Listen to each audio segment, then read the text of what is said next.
welcome back to another video. Today we're talking about 5 BIPOC books to get you back into reading again. So if you are in a bit of a reading slump and you're looking for some new books to get you out of that slump, I have 5 BIPOC recommendations to do just that. If you're new here, my name is Nikita, and on this channel we have a focus on inclusion of BIPOC stories, especially South Asian stories, both in literature and in real life. So we have a lot of book chats, book recommendations, and we have my podcast called Brown People Problems. Now, if you've been here before, you may be seeing a bit of a new background. Let me know how you like this. This is another reading nook in my home because all of my shelves are overflowing with the books. I have another area to store my books, and this one is not overflowing yet. So I thought we'd mix it up a little bit for today. All right, so the very first BIPOC book that I think can be a great choice to get out of a reading slump is Vera Wong's Unsolicited Advice for Murderers by Jessie Q. Sutanto.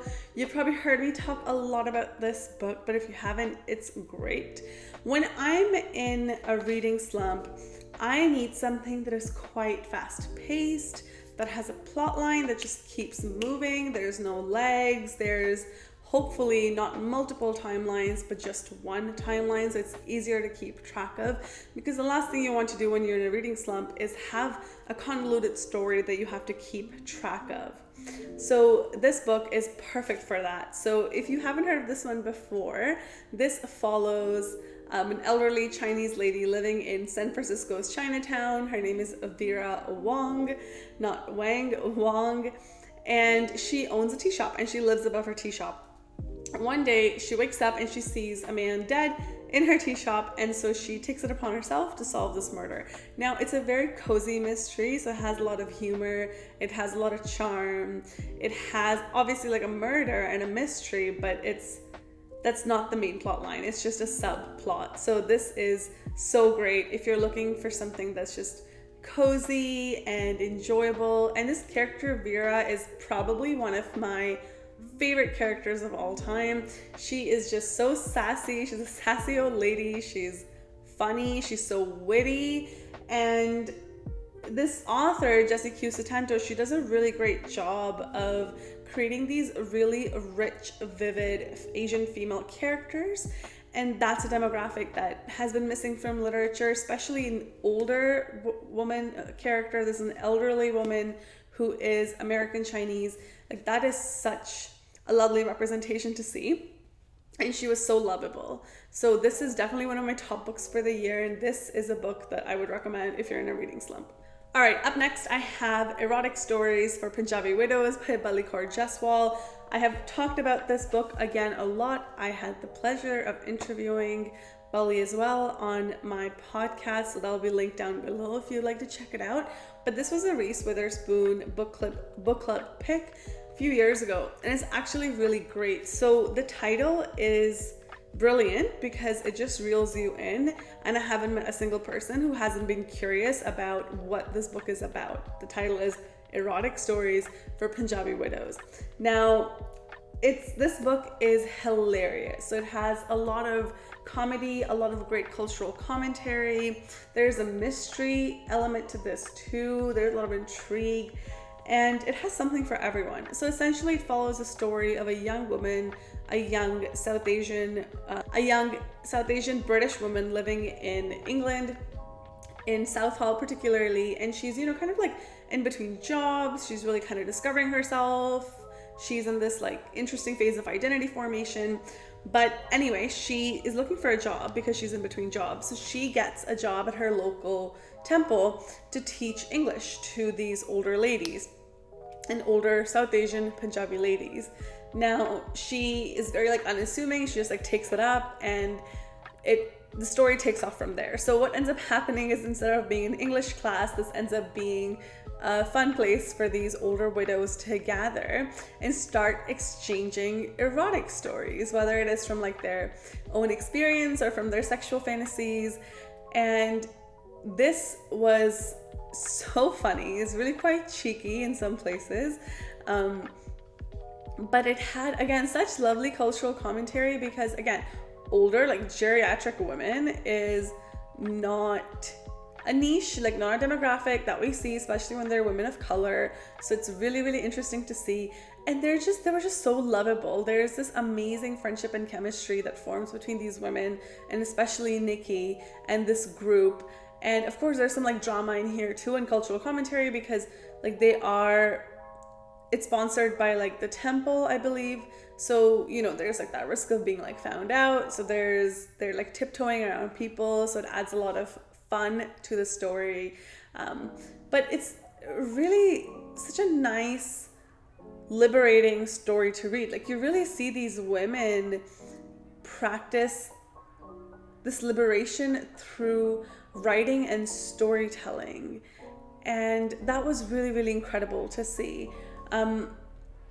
The main character, Nikki, also certainly has a complicated past, and there's like a lot of intrigue. So you'll certainly see a lot of that as well. But again, I don't believe this has multiple timelines, but in a book that you will just fly through. It is so unique. It's so incredible. I had such a hard time putting this book down, and I'm pretty sure if I picked it up again, I would have the same response to it, even though I know exactly how it ends. All right, the third recommendation is Such a Fun Age by Kylie Reid. This was again another Reese Witherspoon pick. These Reese Witherspoon picks are sometimes really good and sometimes like a total miss. So you never know what you're gonna get. But this was really lovely. I waited a really long time to read this, and I really regret that because it's such a great story and it was super fast paced. So it essentially follows there's a couple main characters here. So we've got a character called Alex Chamberlain. She is a mom in, I want to say, upper middle class, sort of a socioeconomic sphere, living in, I want to say Pennsylvania, but you know, one of those like states. And it's set in modern day. And essentially it follows her as well. She's a very privileged white woman. And it follows her black babysitter, Amira Tucker, who is, I believe, in her late teens, early 20s. And Amira is the babysitter for Alex Chamberlain and her family, and she babysits their daughter. And the story really starts off with one day Amira taking the daughter, the toddler, to a grocery store where she experiences like racial discrimination, and there's an act of hate. And the story starts off from there. And it certainly has these really deep themes of like racism and social inequity and class inequity, and you know, like anti-black sentiments.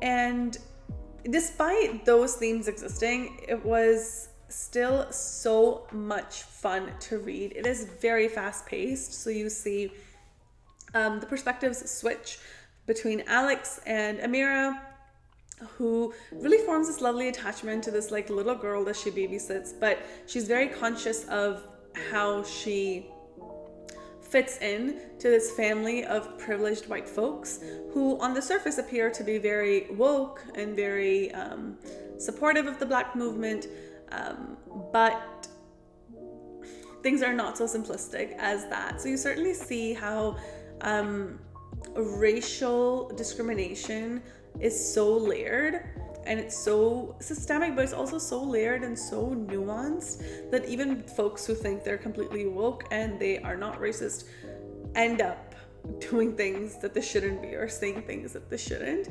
Eventually something comes to light from Amira's past that also connects to Alex's past, and they're not that far apart in age. Actually, I double checked. Amira is 25 and I believe Alex was in her early 30s in the book. So they're not that far apart in age, and something comes up from both of their pasts that has them crashing together. I'm not going to say what it is, obviously, because that would give the story away, but it had a lot of great family drama. It had rich people drama. If you enjoy that trope, I love that trope. And again, while still being layered in great cultural and racial commentary. This was also longlisted for the 2020 Booker Prize, which is a very prestigious award in literature, and I can totally see why. I don't know if this author has other books. I would love to read more by her, but this was such a bingeable read. Okay, after that I have The Adventures of Amina Al-Sarafi by Shannon Chakrabarti. Now, I have talked a little bit about this book. This is a book that I recently finished, and actually it was very binge-worthy. So it's a massive book. None of these books that I shared so far are small, but that one is a little bit bigger. And I know usually when people think, okay, I need to get back into reading, I need something that's like quick and short. For me, it's more about the story has to be bingeable. So size of the story is a little bit irrelevant. So Adventures of Amina Al-Sarafi is super interesting. I'm going to try to do my best to explain the story, but it is a historical fiction and it is fantasy. However, it is more, I guess you could say, magical realism because it is set in our world. So it's not a fantasy with like a totally new world and a universe and requires so much world building. That really isn't the case. It is set in our world 1,000 years ago, and it's centered around the countries that share like the Arabian Sea and the Indian Ocean. So you've got the eastern and the northern coast of Africa, you've got the Middle Eastern countries, you have got the western coast of India, and essentially that's what, in my opinion, makes it really interesting because it's a world that you can relate to.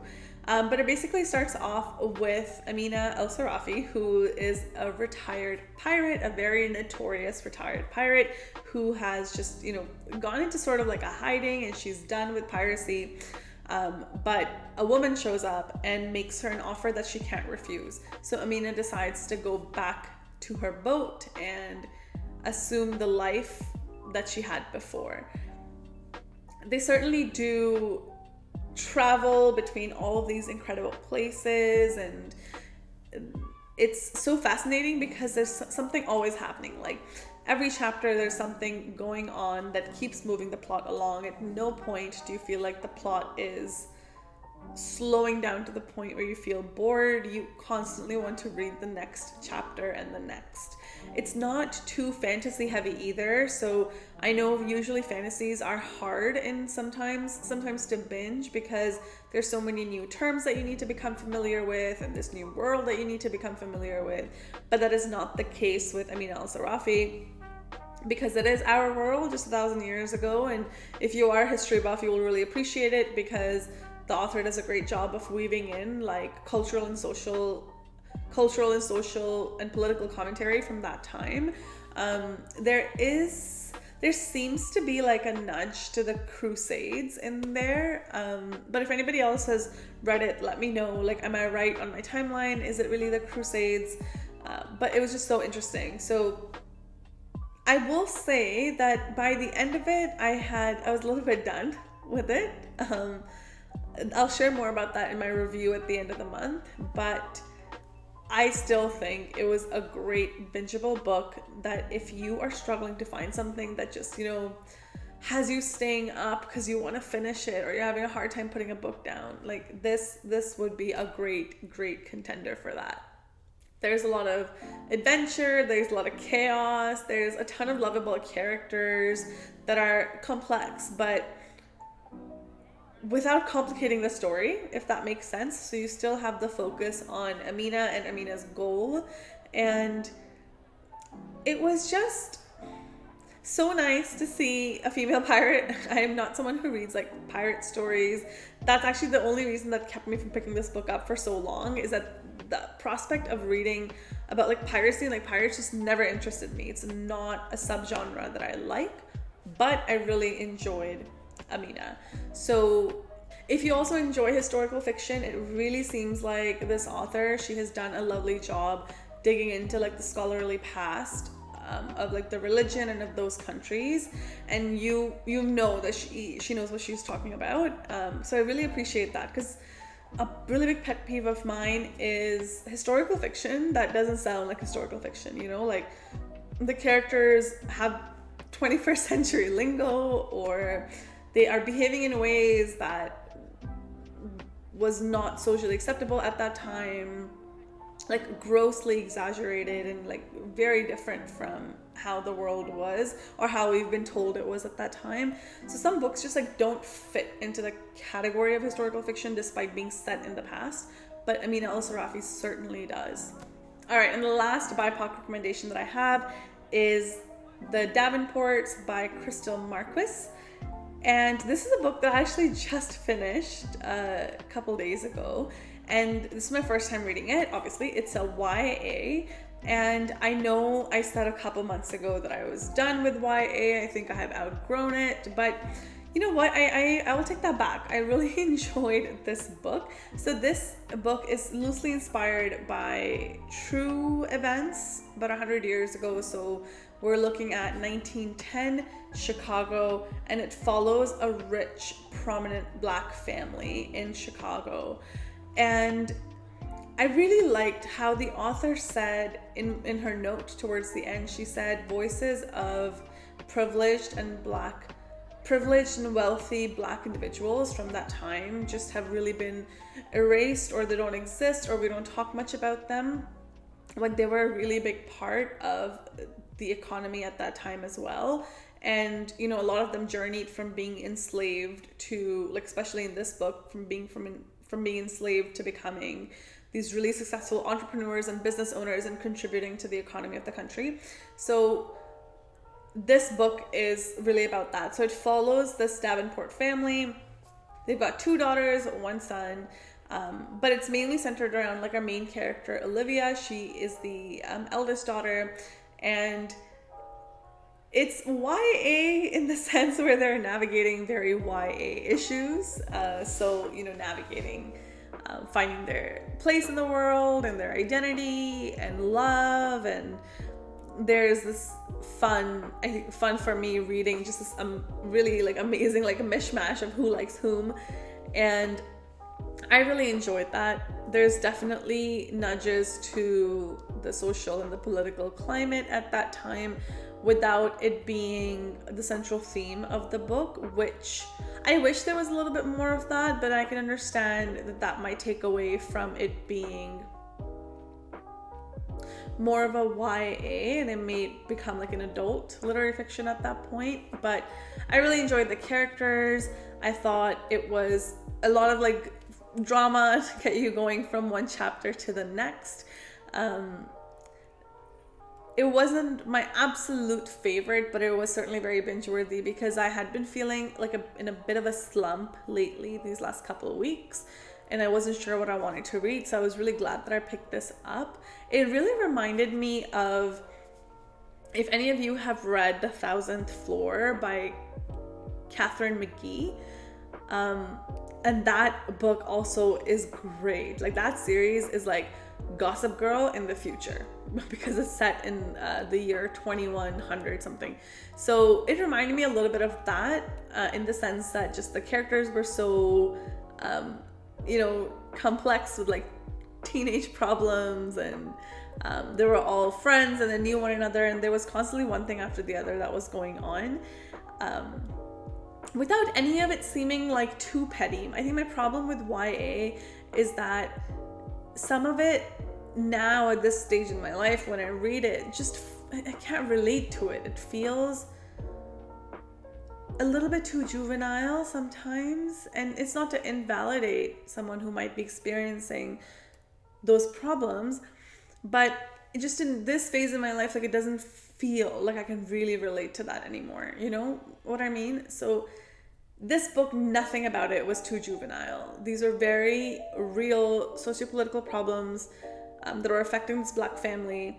Yes, there was like boy problems in there and love issues, but it was very nicely done. It was very tastefully done. There was a lot of depth to it, and I really appreciated that. Okay, so I have a couple honorary mentions.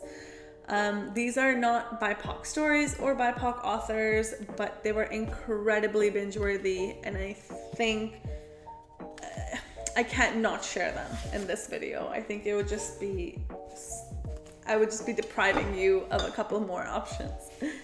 So another book, again, super large, but very binge-worthy, is Tomorrow and Tomorrow and Tomorrow by Gabrielle Zevin. This is massive, I'm not going to lie. 400 pages.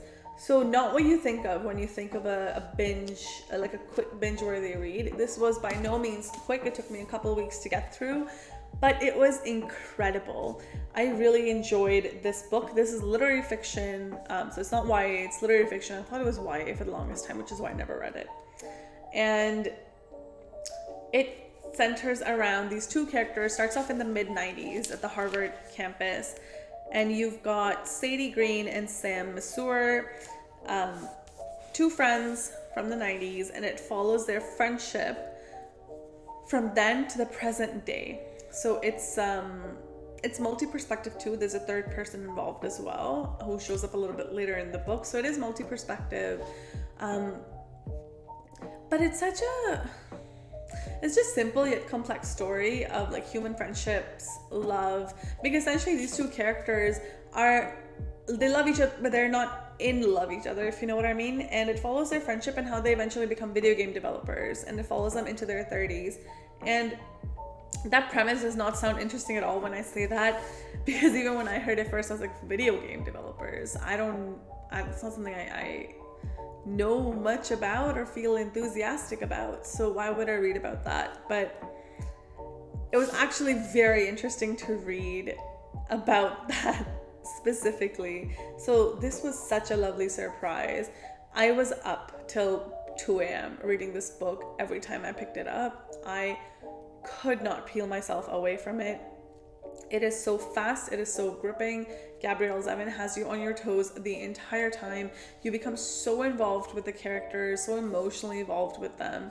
And all the characters were equally lovable and frustrating at the same time. And that to me is the sign of really good character growth and development. Like, I don't like one-dimensional characters. I like really complex, lovable, but also like I could strangle you, you're frustrating me type of characters. And this was certainly it. And the last book that I like to mention is My Not So Perfect Life by Sophie Kinsella. Now, this was the very first Sophie Kinsella I read, and I haven't read that many. I still haven't read like the Shopaholic series, except for the Christmas Shopaholic, but I read this twice. I read this a few years ago, 6 or 7 years ago, I want to say. And I read it again a few months ago because I was in a bit of a reading slump. And I also wanted to see that would I still rate books similarly, because I rated this 5 stars all those years ago. And this year as well, I gave it 5 stars. This book is hilarious. I've never seen anybody talk about it, and I don't know why, but it is the perfect book to pick up if you are in a reading slump. So this really follows Katie Brenner. And I believe she's living in New York, and she's in like the fashion industry, or I think the magazine industry. And she's this like young woman who is in a job that is, not what she wanted. And she constantly finds herself wanting other people's life, especially her boss, whose name is Demeter Farlow. And, Demeter seems to be this like ultimate like boss woman that Katie wants, and the type of life Katie wants to live. And so you've definitely got this like yearning and like social comparison. And ultimately like it's about, like social media and how it creates this like image that doesn't really exist, and how we start to compare our situations to others. And Katie was so relatable. It's so funny because she has this Instagram account where she's always posting pictures of her life, and so it looks like she has this really perfect life, when actually in reality it's far, far, far from that. So eventually, and it's not a spoiler because it's on the back, but a couple chapters in the book, Demeter fires Katie, and now Katie is having this like complete existential crisis. She doesn't know what to do with her life, and tables really turn, and Katie has to kind of identify ways to make her life meaningful and really just determine what is a meaningful life. And it was so funny. It was so fast paced. I was laughing out loud in so many parts in this book. I don't know what more to say about this, except that everybody needs to read this book, and more people need to talk about this, because this will get you out of your reading slump. It is incredible. All right, thank you for joining me, everyone. That's all for today. If you have some recommendations, some binge-worthy books, that have gotten you out of a reading slump, let me know. I would love to hear your recommendations. Once again, thanks for joining me today to help diversify your reading, to make it more inclusive from stories around the world, and I will see you in my next video.